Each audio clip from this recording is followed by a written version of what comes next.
Hola, ¿qué tal a todos? Bueno, el día de hoy tenemos el honor de contar con la presencia de Carlos Ron, quien es viceministro de Relaciones Exteriores para América del Norte del Ministerio Popular de Relaciones Exteriores, es decir, es quien está encargado de la política exterior de la Cancillería venezolana para precisamente América del Norte. Muchas gracias, Carlos, por estar aquí el día de hoy. No, un placer estar contigo y con tu audiencia y bueno, esperemos que sea interesante y constructiva esta conversación. Bueno, Carlos, pues yo en realidad creo que considero que eres una de las personas definitivamente que puede hablar de las relaciones Venezuela-Estados Unidos. Yo te conocí cuando eras encargado precisamente de la Embajada de Venezuela en Washington, que bueno, ya se va a cumplir justamente un año desde que la oposición venezolana junto con el Departamento de Estado decidieron, bueno, un grupúsculo de la oposición venezolana decidieron tomar la embajada. Y bueno, hay algo que llama muchísimo la atención en esta relación bilateral, sobre todo que es bastante importante, no solamente para Venezuela, sino para toda América Latina, que es estas imágenes que veíamos de un despliegue militar naval en las costas, ¿no? En el Caribe. ¿Qué implicaciones tiene y realmente de qué estamos hablando, Carlos? Bueno, mira, es complicado saber exactamente las implicaciones que tiene en el sentido de que es el despliegue más grande que ha hecho Estados Unidos en la región del Caribe en 30 años. Por una parte, uno puede decir, puede ver que es obvio, evidente que hay un mal manejo de la situación interna en este momento por parte del gobierno Trump en cuanto a la crisis del COVID-19 y que esto de alguna manera hace que se repita un patrón que hemos visto muchas veces en las relaciones internacionales de Estados Unidos, que es buscar distracciones en momentos de crisis interna.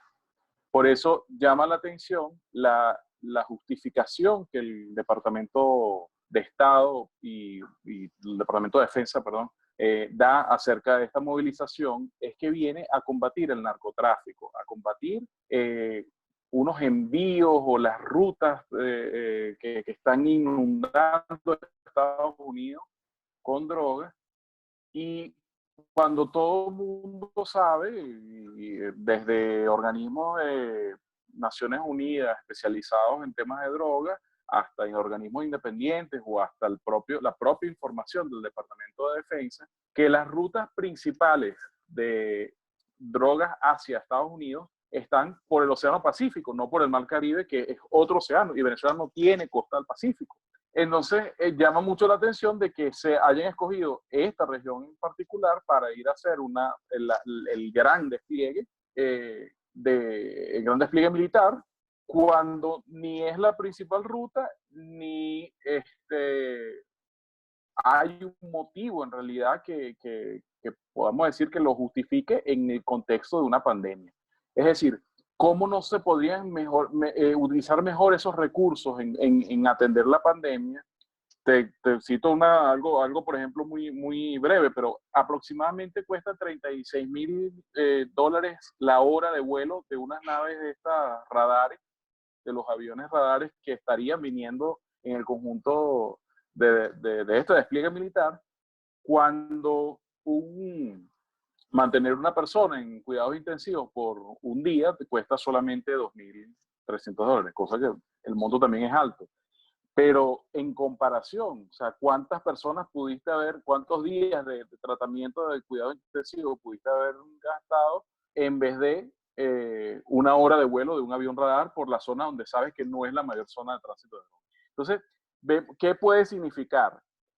Sin duda es una medida de amedrentamiento contra el gobierno de Venezuela, es parte de lo que ellos ya han llamado la campaña de la máxima presión en contra del gobierno venezolano, es parte de este esfuerzo de alguna manera de ellos para convencer o para tratar de quebrar al gobierno venezolano desde adentro, a las Fuerzas Armadas venezolanas, tratar de propiciar un golpe de Estado, y al mismo tiempo sirve como una distracción de lo que de verdad debería estar ocupando, digamos, el tiempo de Washington, que es cómo atender a la crisis. Justamente yo creo que para hablar de estas contradicciones da bastantes horas, ¿no? Tanto de la política exterior estadounidense en América Latina como la propia política interna. ¿Cómo es posible que Venezuela, y esa es un poco la pregunta hacia dónde quiero ir, ¿no? ¿Por qué Venezuela? Dado que en el caso, por ejemplo, de Honduras, se ha comprobado que el hermano del presidente Juan Orlando Hernández trafica droga, ¿no? Y es un aliado de la región, entonces a él no se le hace esta campaña de máxima presión, lo que sí a Venezuela y a Irán también en el caso de Colombia, ¿no? En donde también hay esta gran producción de droga, pero resulta que también se trata de un aliado de Estados Unidos en la región. Y eso que mencionas en los costos, también pensando en que Estados Unidos hoy es el centro de una pandemia y es capaz de ponerle precio a la cabeza del gobierno venezolano, ¿no? Todos estos millones de dólares que bien podrían ser utilizados para simplemente en el caso de Nueva York, cerca de cada 40 segundos está muriendo a este momento alguien por coronavirus, pero son capaces de emprender una guerra, de usar los impuestos de los estadounidenses en Venezuela. ¿Cuál es ese interés realmente, no? Que a veces mucha gente no logra dimensionar por qué llevan 20 años emprendiendo una guerra en contra de Venezuela. Mira, nosotros creemos que aquí hay, yo diría que dos puntos muy importantes que son fundamentales y han sido a través de los 20 años los dos motivos principales de esta agresión. En primer lugar, Venezuela, en el subsuelo venezolano están las reservas más grandes de petróleo del mundo, comprobadas. Y aun cuando el mundo, muchas personas dicen que bueno, que ya estamos yendo hacia otra fase, hacia una economía más verde, hacia un sistema más limpio, etcétera, el petróleo sigue siendo todavía algo clave. Fíjate todo lo que ha habido en los últimos días de revuelo, precisamente porque la crisis del coronavirus hizo que cayeran los precios del petróleo por recorte de consumo, y bueno, todo lo que se ha tenido que dar, reuniones entre la OPEP, Rusia, o sea, el petróleo sigue siendo un elemento clave para la economía mundial, y Venezuela tiene la ventaja para Estados Unidos de que es una fuente cercana a Estados Unidos. El petróleo de Venezuela al Golfo de México tarda aproximadamente 5 días en llegar, mientras que algo que venga del Golfo Pérsico puede tardar 40 días. Entonces siempre ha sido un tema estratégico.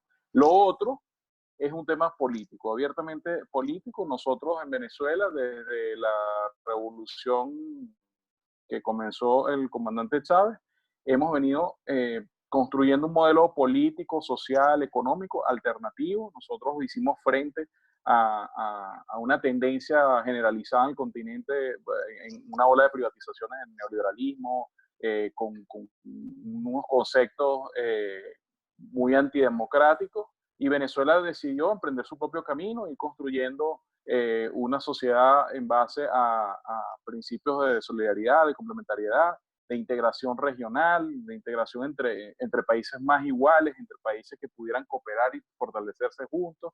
Ha sido siempre, digamos, la motivación detrás de nuestra política regional, y creyendo también que, bueno, que necesitamos como países independientes eh, cortar nuestra dependencia de Estados Unidos y de otros centros de poder. Entonces, esa política, la independencia política y los recursos petroleros son los dos grandes motivos por los cuales Venezuela ha estado en la mira. Y cada vez más se hace evidente que lo que se quiere aquí no es ni el bienestar de los venezolanos, ni ayudar al pueblo venezolano que ha pasado por dificultades económicas en los últimos años. Aquí lo que se quiere es lograr un cambio de gobierno y implementar un gobierno títere. Ya tienen el títere, lo que no tienen el gobierno. Quieren implementar eso y que de alguna manera nosotros volvamos a la senda de Washington, y que no seamos el punto que cuestiona a la política exterior de Estados Unidos en la región. Hoy en día, una de las grandes preocupaciones, y que han dejado muy claros en todos los documentos del Departamento de Estado, todas sus declaraciones, es que ellos sienten que en la competencia geopolítica están perdiendo terreno a países como Rusia, pero principalmente a países como China. Y ellos saben que Venezuela ha tenido una relación independiente de cooperación y de trabajo con estos países, y ven a Venezuela como la puerta de entrada a la región de China, por ejemplo. Entonces son cosas que cuestionan su política en el hemisferio, y hace pocos días dieron eso como el motivo, que ellos venían ahora con su estrategia de máxima presión, que iba a ser la doctrina Monroe 2.0, porque necesitaban aislar de América Latina a estas potencias. Entonces, es claro que recursos y la política independiente de Venezuela es lo que de verdad han estado queriendo destruir todos estos años. Yo recuerdo mucho en algún momento en Washington, en una plática que dabas con organizaciones y movimientos sociales, que decías que tal vez en 20 minutos, en una hora, tú sabías que no podías desmantelar, ¿no? una narrativa que se ha creado durante 20 años, porque no aparece realmente esta otra parte en los medios de comunicación, en los medios corporativos, que no se sabe por dónde ha transitado Venezuela. Y bueno, con esta charla también tal vez no logremos desmantelar todas esas narrativas, pero sí ponerlo en contexto y repensar que estas sanciones y estos ataques estadounidenses no han sido nuevos, ¿no? Tratar de recordar que si bien había un modelo bastante desgastado dentro de los 80s, dentro de los 90s, que permite la llegada de Hugo Chávez, bueno, los intentos de desestabilización comenzaron desde hace muchísimos años. Esto que dices, los títeres, también han sido bastantes los títeres que han pasado por parte de Estados Unidos, ¿no? No se trata de Guaidó, ya existió una María Corina Machado, un Leopoldo López, un Enrique Capriles, y sigue creciendo la lista, porque ya hace poco también el gobierno de Estados Unidos dijo, pues ya no es Guaidó y ahora van a tratar de impulsar una nueva estrategia. En ese sentido, Carlos, quisiera adelantarme un poco a por qué Venezuela realmente, con todas estas trabas, incluso con un golpe de Estado, un intento de golpe de Estado en el 2002, ¿cuál es esa fórmula que mientras la revolución bolivariana ya lleva 20 años, hemos visto golpes de Estado en Honduras en el 2009 con Manuel Zelaya, hemos visto golpes blandos, legislativos, en el caso de Dilma, en el caso de Lula? ¿Por qué Venezuela no han podido con Venezuela? Porque esto es un proceso que no depende de una persona ni de un presidente solamente. Aquí nosotros, bajo el liderazgo del comandante Chávez y hoy en día del presidente Maduro, hemos conducido un proceso político, pero que el proceso está marcado por la participación y el protagonismo democrático de la gente. Entonces, la gente siente arraigo, el venezolano siente arraigo en su proceso político. Esto no se trata de tumbar el gobierno de Chávez o el gobierno de Maduro, porque trasciende a esas dos figuras, aunque por supuesto que su liderazgo ha sido fundamental, importante, pero es que la clave de cómo este proceso ha avanzado es porque has tenido un fuerte liderazgo con una fuerte convicción popular de que este es su proceso, de que la gente se siente que es parte, que participa, que opina, que este país, esta sociedad que se ha construido en los últimos 20 años, nos pertenece a todos. Entonces, cuando se ataca, estamos muy claros que no están atacando a una persona, a un presidente, están atacando a todo un país, que además lo han hecho así, porque al atacar con medidas coercitivas unilaterales están afectando la vida de cada una de las personas en este país. Da igual que sea, incluso da igual que sea apoye el gobierno, sea opositor, porque si el día de mañana no hay cómo acceder a las medicinas, le pasa igual a cualquier ciudadano. Todas las medidas que ha tomado Estados Unidos en contra del país nos ha afectado a todos por igual. Entonces hay una conciencia. ¿Qué es lo que quiere el venezolano hoy en día? Bueno, quiere superar todo este bloqueo, todas estas agresiones que hemos tenido, construir un modelo, claro. Nosotros queremos superar la dependencia del petróleo, por ejemplo. Nosotros queremos seguir, y íbamos en esa dirección cuando recrudecieron los ataques de Estados Unidos en los últimos 5 o 6 años. Pero nosotros queremos superar ese modelo, queremos construir una sociedad que tenga los beneficios que todavía no hemos alcanzado, pero eso sabemos que lo hacemos en el marco de un proceso que tiene que ser profundamente democrático, como está en nuestra Constitución, como está en el proceso constituyente de este país, como está en la forma en que se diseñó la política aquí, que todos de alguna manera participamos. Hemos tenido más de 25 elecciones ya en los últimos 20 años, y es algo que es común para nosotros. Así queremos profundizar, así queremos llegar a los cambios, y queremos que la oposición participe también, que la oposición esté. O sea, el gran problema de la injerencia de Estados Unidos en este proceso es que ha cooptado a un grupo de la oposición para que los represente y para que haga su trabajo aquí. Ese es el grupo que bloquea las negociaciones, que bloqueó los diálogos de Oslo, de Barbados, de Santo Domingo. Es el grupo que sigue siendo la piedra de tranca, porque cada vez que estamos cerca de algún tipo de acuerdo político para hacer política en este país y para, digamos, resolver nuestras disputas en el campo político, ellos ponen un freno. Entonces, nosotros de verdad, la fuerza que tiene el pueblo venezolano está en la conciencia colectiva, está en esa visión de sentirse parte de una construcción, de una sociedad, que somos, no es una persona simplemente sentada en su casa esperando que un gobierno haga, o un empresario con toda su iniciativa privada solamente, el mito ese en Estados Unidos, el self-made man, ¿no? O sea, eso no funciona aquí. Aquí somos un colectivo. Aquí importa lo que yo como persona aporte a ese colectivo y todos juntos vamos en la construcción de nuestra sociedad. Ese sentimiento colectivo es lo que nos da a nosotros fuerza para resistir todos los problemas que hemos enfrentado en los últimos años. Y que de hecho, Carlos, yo creo que algo ahorita que me viene a la mente es que a lo mejor dentro de las explicaciones sociológicas, políticas, cuando se habla de otro país y se habla de poder popular, creo que se habla en ese sentido de algo utópico, ¿no? Algo que se piensa que no es posible. Sin embargo, en Venezuela hay leyes del poder popular, hay comunas, hay consejos comunales, consejos locales que toman decisiones en muchos ámbitos, no solamente en lo económico, en lo político, ¿no? También organizativo, forman parte de esta estructura que mencionas. Y hay algo que creo que no sabe mucha gente, que tal vez nos esté viendo ahora, que es la existencia de milicianos. Es parte de ese sentido de pertenencia al país el hecho de tener, si no me equivoco, me corregirás, 3 millones de milicianos hoy en Venezuela. Correcto. ¿Qué Sí, significa? claro. No, yo creo que nuevamente es parte de un proceso donde sabemos que la defensa del país es fundamental, ¿no? Y que estamos asediados, que hemos sido asediados desde hace mucho tiempo.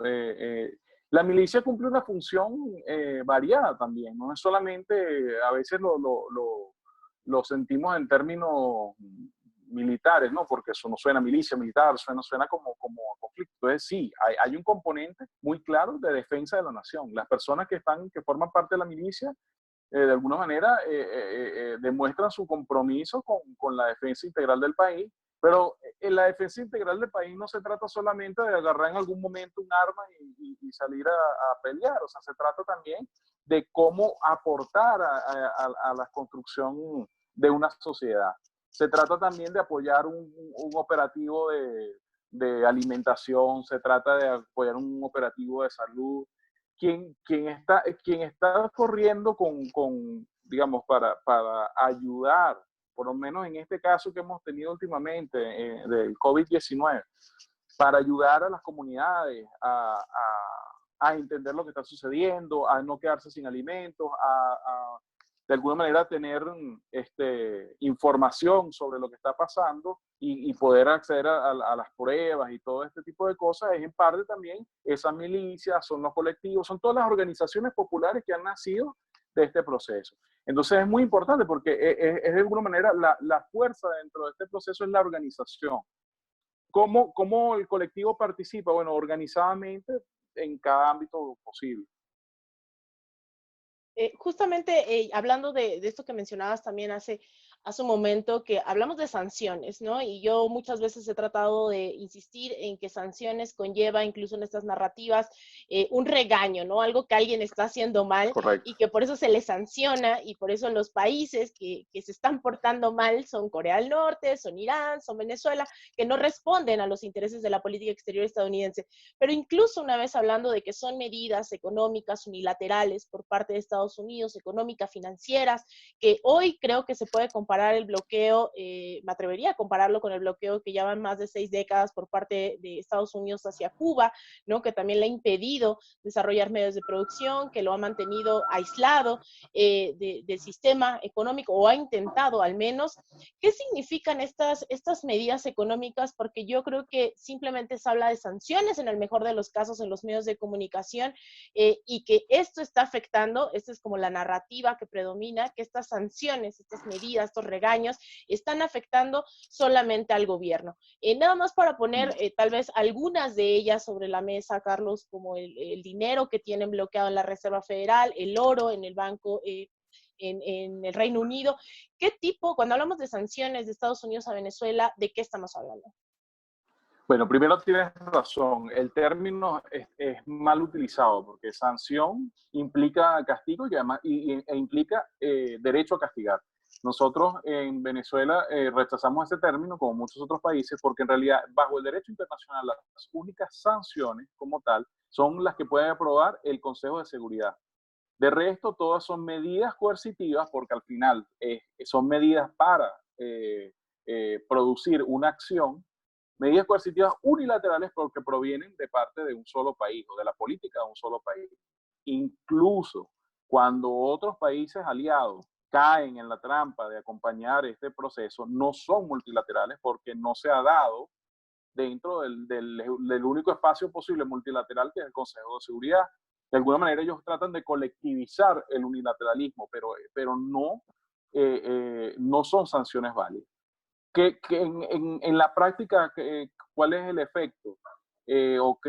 ¿Cómo nos ha afectado a nosotros en particular? Bueno, nosotros tenemos varias prohibiciones de parte de Estados Unidos, prohibición de importación y exportación del petróleo hacia Estados Unidos, tenemos bloqueos hacia nuestro eh, igual las transacciones con el oro venezolano, las transacciones incluso con una moneda digital que se creó en Venezuela, que es el petro. Hay prohibiciones de nuestros activos en Estados Unidos, que era la empresa Citgo, y que ahora la entregaron a manos del gobierno de Guaidó, títere que ellos crearon.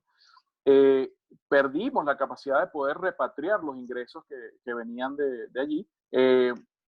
Y aparte de las sanciones como tal, claro, ellos las acompañan de una lista de personas, ¿no? Entonces ellos quieren siempre decir que las sanciones son a individuos, porque nada más mencionan estas listas y bueno, ahí está todo el alto gobierno venezolano. Pero hay que tomar en cuenta, si tú le dices a una empresa o a un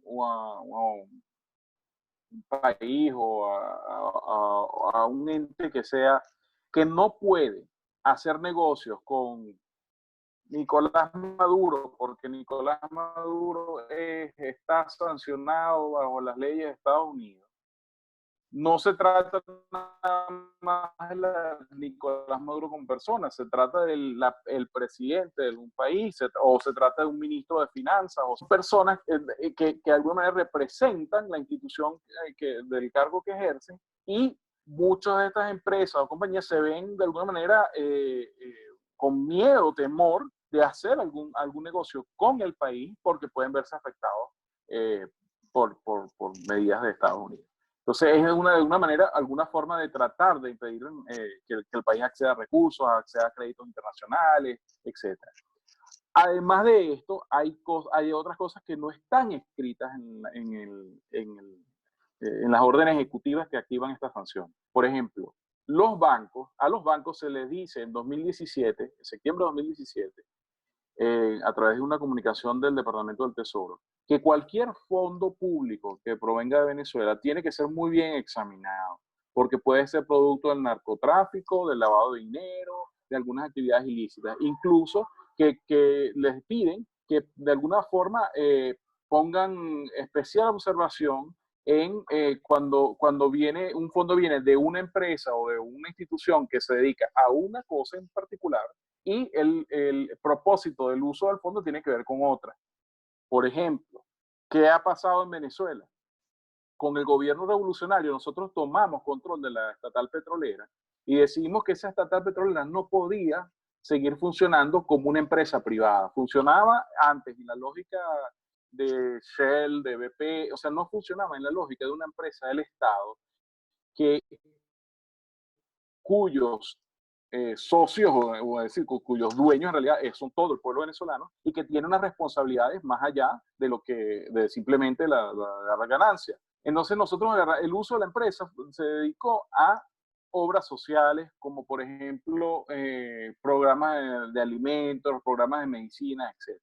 Esto quiere decir que bajo la advertencia de FinCEN, del Departamento del Tesoro, si PDVSA, que es una empresa petrolera, hace una compra de alimentos, eso tiene que generar una alerta inmediatamente y bloquear la transacción hasta que se resuelva, se examine y los bancos hagan lo que tengan que hacer.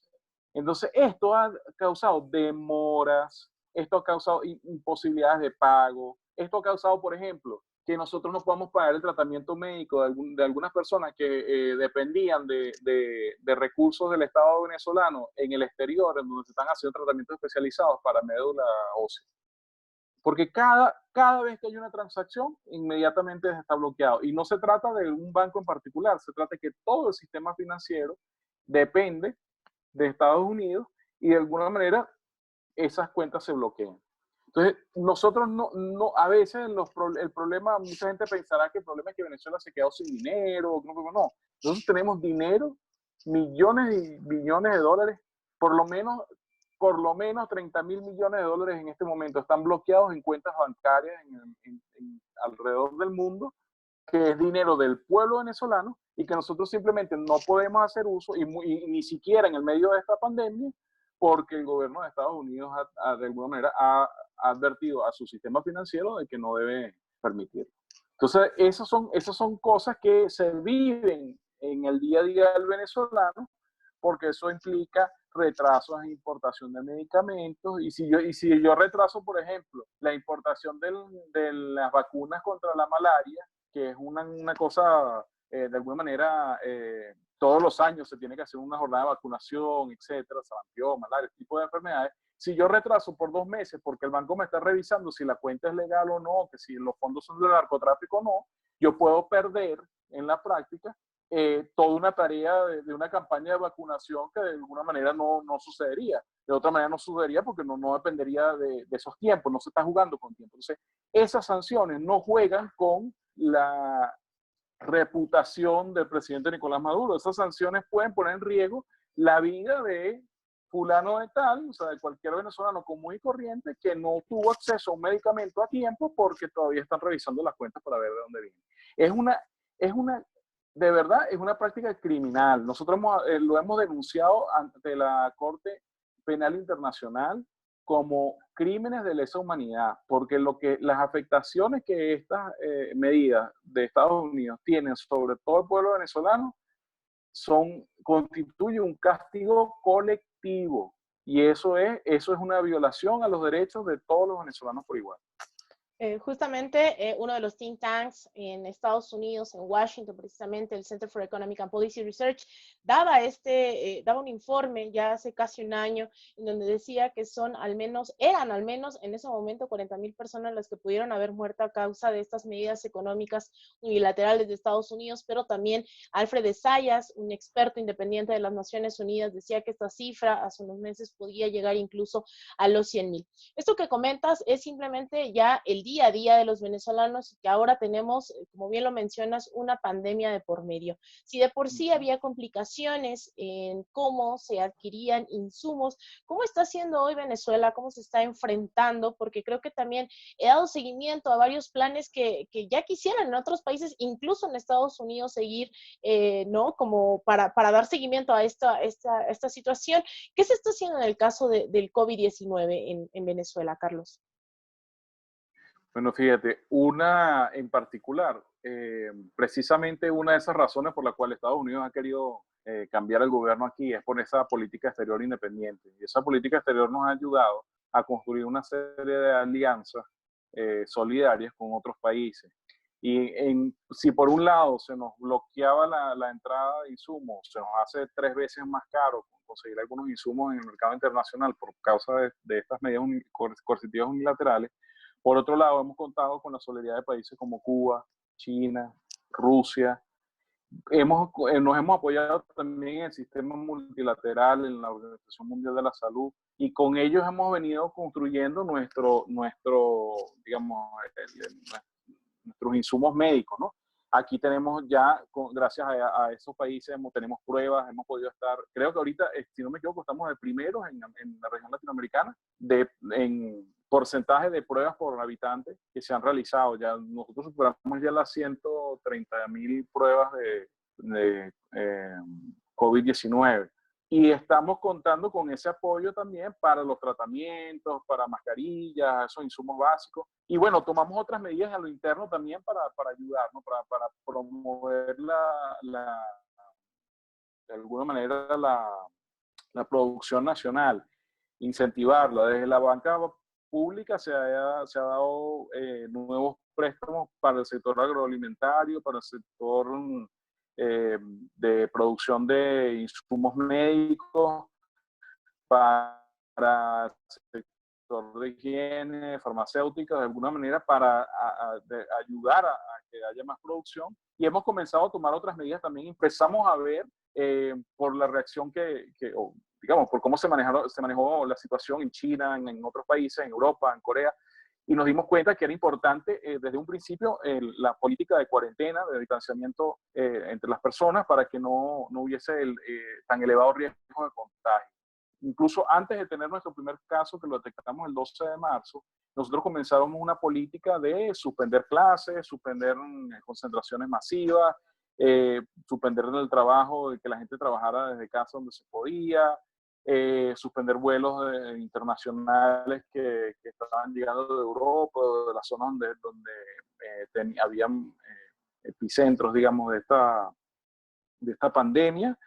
Y construimos, y desde el sistema Patria, que nosotros tenemos un sistema electrónico que es la base por la cual el carnet de la patria, de que tanto se habla a veces allá en Estados Unidos y en otros países, que en realidad es un sistema de registro único de todos los programas sociales, de asistencia social que tiene el Estado. Desde allí, como este sistema tiene una página de internet al que todo el mundo accede con frecuencia, se comenzó a hacer una encuesta de salud.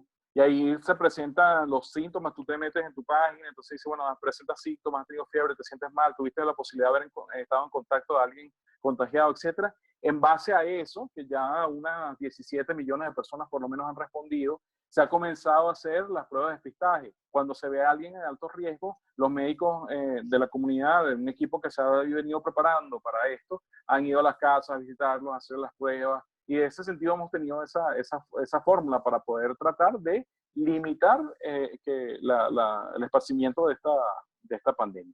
Pero esas son las medidas que hemos tomado. Hemos tomado otras medidas también en el campo económico que han sido muy importantes. La suspensión de los pagos de alquileres, la suspensión, o mejor dicho, el establecimiento de la inhabilidad laboral hasta el 31 de diciembre de este año. Aquí hemos hecho cosas como hemos mantenido todavía los programas de alimentación escolares, aun cuando las escuelas no están funcionando, para que no pierdan ese derecho a la alimentación esos niños. Hemos prohibido el recargo de multas por pago de destiempo. Le hemos dado bonos a las familias para que también se ayuden en este momento de crisis. Se prohibió el corte de los servicios públicos, electricidad, agua, etcétera. Se prohibió el corte de las telecomunicaciones y estas son de alguna manera medidas que estamos tratando de que tan duro, ¿no? Claro, de hecho, bueno, esto pone a debate, ¿no? En realidad, cuáles son las medidas que deberíamos estar tomando y cuáles no, mientras en Estados Unidos estamos viendo este colapso del sistema sanitario, estamos viendo estas filas inmensas, ¿no? Para tener alimentos, en el caso de Pittsburgh, en donde vemos también esta desigualdad para acceder a las pruebas, no necesariamente por la raza, pero al final las desigualdades estructurales dentro de Estados Unidos implican que más gente hispana, un tercio de la gente hispana es la que un tercio de la gente que ha fallecido en Estados Unidos es hispana, ¿no? El ataque es decir, del desmantelamiento del sistema sanitario que pone en evidencia todo esto, mientras en Venezuela vemos otras cosas totalmente distintas. Y en ese sentido, y por último, creo que hay algo que también, definitivamente, hay muchas cosas de las que no se habla en realidad de Venezuela. Una de ellas es que durante los últimos meses hemos visto este plan Vuelta a la Patria. Muchísima gente ha decidido retornar de otros países que precisamente sus gobiernos aliados de Estados Unidos habían emprendido una campaña en contra de Venezuela en el nombre de la democracia, de los derechos humanos, y que hoy principalmente son países que durante los últimos meses, ahora no porque están en cuarentena, pero durante los últimos meses vimos cómo en las calles dictaban toques de queda, sacaban a los militares, asesinaban a su pueblo. En el caso de, bueno, eso es bastante sabido, en el caso de Chile, cientos de personas hoy no tienen vista parcial o totalmente por culpa de las Fuerzas Armadas en Chile.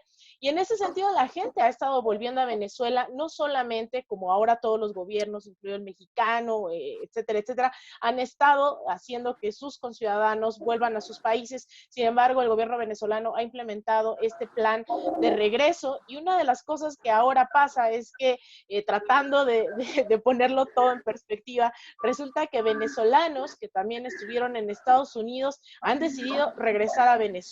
¿Cómo está este plan? ¿Qué es lo que está ocurriendo? ¿Cuántas personas han estado volviendo a Venezuela, Carlos? Bueno, mira, desde que se implementó el Plan Vuelta a la Patria, que tiene tiempo, que no es en contexto de la pandemia, más de 10.000 personas ya han regresado al país con este plan. Nuevamente, tú creo que tú dijiste lo dijiste de manera muy acertada, que personas que de alguna manera salieron del país también de cierta manera engañados, ¿no? Con promesas falsas de cómo de que iban a encontrar mejoras económicas en otros lugares, y se encontraron con muchos fraudes y muchas trampas que le habían tendido a la gente, etcétera. Por distintas razones, no todas las personas que salieron del país encontraron, digamos, las oportunidades que buscaban, y se vieron de repente atrapados, ¿no? Con la necesidad de regresar, no pudiéndose mantener en esos otros países. Y bueno, el Estado venezolano decidió tener una política de ayudar a estos compatriotas a regresar y que eviten estar en la indigencia o en cualquier tipo de problemas afuera. En estos últimos días, con el tema del COVID-19, este plan se vuelve aún más relevante, hasta el punto que incluso desde Estados Unidos nos buscó población que quería de alguna manera regresar al país, en parte también atemorizada por la forma en que se ha venido desencadenando el virus en Estados Unidos, y querían estar de vuelta. Nosotros recibimos ayer 133 compatriotas que estaban en Estados Unidos, tuvieron que viajar a México porque las medidas coercitivas que también sancionan a la aerolínea Conviasa no permiten ni los vuelos de Conviasa a Estados Unidos, ni vuelos directos de ninguna aerolínea entre Venezuela y Estados Unidos.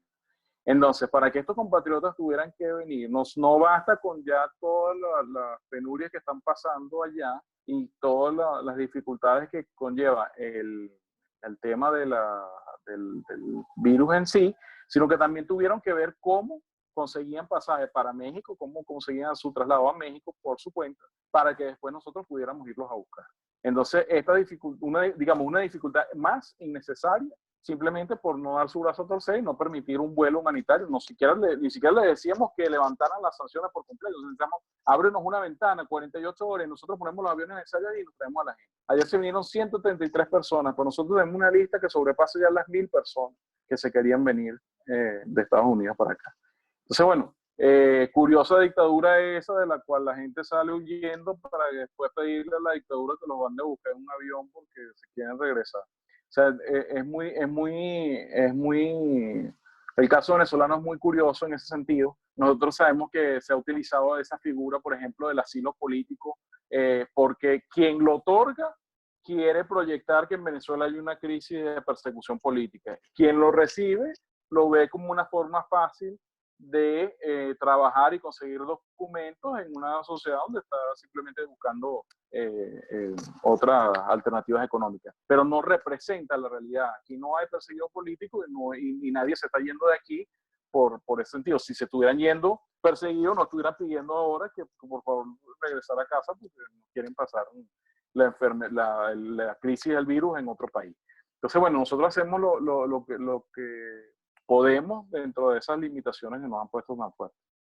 Mi última pregunta, Carlos. Yo creo que tú tienes bastante claro en esos términos todo lo que está ocurriendo, cómo ha ido cambiando, no solamente en torno a Venezuela, sino cómo estas relaciones de Estados Unidos con el resto del mundo y la solidaridad internacional, ya bien lo destacabas, ¿no? No solamente se trata de Venezuela, con la relación de solidaridad que tiene con Rusia, con China, incluso también Rusia manda ayuda a Estados Unidos, ¿no? Todos estos países que de repente eran como el mal mayor, ahora resulta que son los que están poniendo médicos, ¿no? Estos malvados médicos revolucionarios cubanos están por todas partes, la ayuda rusa, la ayuda china. ¿Tú crees que realmente estaríamos, pese a las condiciones terribles que están ocurriendo en muchas partes del mundo, incluido el centro de esta pandemia en Nueva York, en general en Estados Unidos, estamos frente a una posibilidad de la reconfiguración de un nuevo orden internacional? Bueno, sin duda con esta pandemia yo creo que aquí va a haber una nueva configuración de muchas cosas. Yo creo que lo primero que nos salta de inmediato a la vista es que aquí el tema, lo que viene pregonando el neoliberalismo de hace muchos años, lo que viene pregonando sobre todo centros de poder en Europa y en Estados Unidos, de la necesidad de disminuir el Estado, de privatizar, de dejar que el mercado sea el que rija las normas sociales. Eso ha quedado en evidencia que es imposible y que la humanidad no sobrevive bajo esos términos. Hemos visto lo impensable. En Europa, gobiernos nacionalizando el sistema de salud privado, o sea, toda una serie de medidas, porque lo que queda en evidencia es que lo que nosotros hemos estado defendiendo desde hace tiempo, que es la necesidad de un Estado fuerte, la necesidad de un Estado democrático y de acceso a toda la población. O sea, todo eso quedó en evidencia con esta crisis, que es el camino correcto. O sea, muchas de las ventajas que tuvo China, por ejemplo, en lidiar con este virus ha sido gracias a la estructura social que tenía, gracias a la construcción que se dio desde el Partido Comunista Chino, gracias a la red de apoyo que había para los ciudadanos, para que los ayudaba a mantenerse fuera de su trabajo, que les cubría los costos gratuitamente de las pruebas, que les cubría tratamientos, etcétera, porque tenía un sistema robusto de salud pública. Entonces, ese debate entre lo público y lo privado que no se había querido dar, que ya desde los centros de poder de Estados Unidos y de Europa se hablaba que ya no existía espacio para ese debate, ahora quedó revelado que no solamente existe el espacio para el debate, sino que además es necesario, porque si no tenemos ese sistema de protección social, la humanidad puede ir por un muy mal camino para su supervivencia. Entonces yo sí creo que se va a cuestionar muchas cosas. Queda en evidencia también que el mundo ya no es un mundo unipolar, que ya no es solamente el dominio de Estados Unidos sobre el resto de los países, que creo que hay nuevos polos de poder. Si antes lo veníamos diciendo, ahora lo comprobamos, cómo se defiende Rusia, cómo se defiende China, cómo los otros países están haciendo frente a esta crisis. Entonces yo creo que sí, que hay un momento de cambio de paradigma y que las sociedades se están dando cuenta. Porque yo creo que la sociedad, lo que va a salir de este proceso va a ser fíjate en los europeos, o sea, yo estoy seguro que va a salir una Italia muy diferente, va a salir una España muy diferente, va a salir países que antes habían apostado por la privatización y por este sistema de desmantelamiento del Estado, que ahora tienen un concepto, porque lo vieron en carne propia, un concepto completamente diferente de cómo debe ser la gestión. Perfecto, pues muchísimas gracias, Carlos, por tu tiempo, por esta explicación tan clara que nos das y que precisamente no está en los medios hegemónicos de comunicación y que bueno, este es un esfuerzo por poner todo eso sobre la mesa. Muchísimas gracias y pues espero también encontrarnos pronto y si no, volver a tener charlas como estas. Muchísimas gracias. Claro que sí, bueno, muchas gracias, Aline, y cuando quieras estamos aquí, ya tú sabes, en esta construcción bonita de un buen porvenir para todos los venezolanos y venezolanas. Gracias por todo. Un abrazo. Bueno.